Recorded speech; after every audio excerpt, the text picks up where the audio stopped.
Hello மக்களே, எல்லோரும் எப்படி இருக்கீங்க? நான் வந்து நேற்று வீடியோவில் கேட்டிருந்தேன், நான் உங்களை எப்படி கூப்பிட்றது அப்படின்னு கேட்டிருந்தேன். ஆனால் யாருமே சஜஸ்ட் பண்ணலை. பரவாயில்ல, இந்த வீடியோ ரீச் ஆகும்போது யாராவது சஜஸ்ட் பண்ணுவாங்க. அப்போ வந்து நம்ம இப்படி கூப்பிட்றத வந்து மாற்றிக்கலாம். அது வரைக்கும் எனக்கு தெரிஞ்சதை கூப்பிட்றேன் நான்.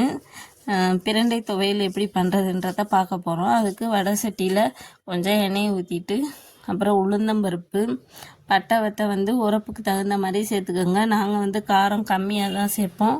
அதனால் 2 பட்டை வத்தல் எடுத்திருக்கேன். கொஞ்சம் சின்ன வெங்காயம், கொஞ்சம் பூண்டு, அப்புறம் வந்துட்டு ஒரு தக்காளி பழம், அப்புறம் ஒரு கைப்பிடி அளவு கொத்தமல்லி தழை சேர்த்துக்கோங்க. ஒரு இத்தினோண்டு சைஸு புளி, அதாவது ரொம்ப புளிப்பு போட்டுறாதீங்க, அப்புறம் புளி இது மாதிரி ஆயிரும். இத்தினோண்டு போட்டால் போதும். அதை சேர்த்துட்டு அப்புறம் நம்ம பிரண்டையை வந்து கழுவி சுத்தப்படுத்தி வச்சுருக்கணும். அதை ஒடிச்சிங்கன்னா அந்த நார் மாதிரி வரும், அதெல்லாம் எடுத்துட்டு க்ளீன் பண்ணி வச்சுக்கோங்க. அதோட இலையும் வந்து சேர்த்து சமைக்கலாம். அதையும் சேர்த்து நல்லா வதக்கிட்டு கொஞ்சம் சூடு ஆறுனதுக்கப்புறம் உப்பு சேர்த்து மிக்சி ஜாரில் போட்டு அரைச்சி எடுத்திங்கன்னா நல்லா பிரண்டை துவையல் வந்து சூப்பராக வந்துடும். இதை வந்து பிரண்டை ஊறுகாயாகவும் வச்சுக்கலாம். ஃப்ரிட்ஜில் ஸ்டோர் பண்ணி வச்சுக்கிட்டும் சாப்பிட்லாம். அதாவது 40 வயசுக்கு மேலே எலும்பு தேய்மானம், மூட்டு பிரச்சனை இது இருக்கவங்க வந்து இந்த பிரண்டையை வந்து எடுத்துக்கிட்டாங்கன்னா அந்த பிரச்சனைகள்லாம் சரியாகுதுன்னு சொல்கிறாங்க.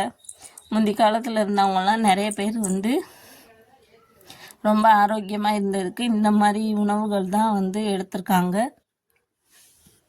நம்மளுக்கு இந்த மாதிரி இயற்கை வந்து நம்மளுக்கு இதெல்லாம் கொடுத்துருக்கு. நம்ம அதை யூஸ் பண்ணிக்கலாம். நான் இது வந்து எங்கள் வீட்டிலே நான் வந்து ஒரு தொட்டியில் வச்சுருக்கேன். அதுலேருந்து கொஞ்சம் ஒடிச்சு தான் இதை வந்து செய்கிறேன்.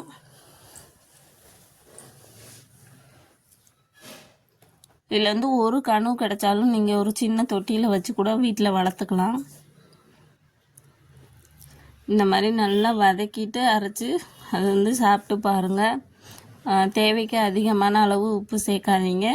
உப்பு லைட்டாக கம்மியாக சேர்த்துட்டு அதை சாப்பிட்டு பாருங்கள். அதுக்கப்புறம் வந்துட்டு தேவைப்பட்டால் உப்பு சேர்த்துக்கலாம்.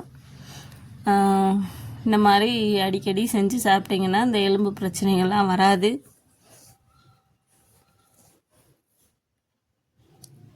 உண்மையாகவே வந்து இது ரொம்ப டேஸ்ட்டாக இருந்துச்சுங்க. நான் வந்து அரைச்சிட்டு சாப்பிட்டு பார்த்தேன், அவ்வளோ டேஸ்ட்டாக இருந்துச்சு. இது வந்து சாம்பார் சாதம், தயிர் சாதம், ரசம் சாதம், கஞ்சி, கூழ் இது மாதிரி எல்லாத்துக்குமே இதை வந்து சைடிஷாக வந்து தொட்டு சாப்பிட்லாம். அவ்வளோ டேஸ்ட்டாக இருந்துச்சு. நீங்களும் இதே மாதிரி வச்சு ட்ரை பண்ணி பாருங்கள். நம்ம வீடியோ பிடிச்சிருந்தா ஒரு லைக் பண்ணுங்கள், சப்ஸ்கிரைப் பண்ணுங்கள், ஆல் பெல்லை கிளிக் பண்ணிக்கோங்க. அப்போ தான் நான் போடுற ஒவ்வொரு வீடியோவும் உங்களுக்கு வந்து சேரும். நன்றி, வணக்கம்.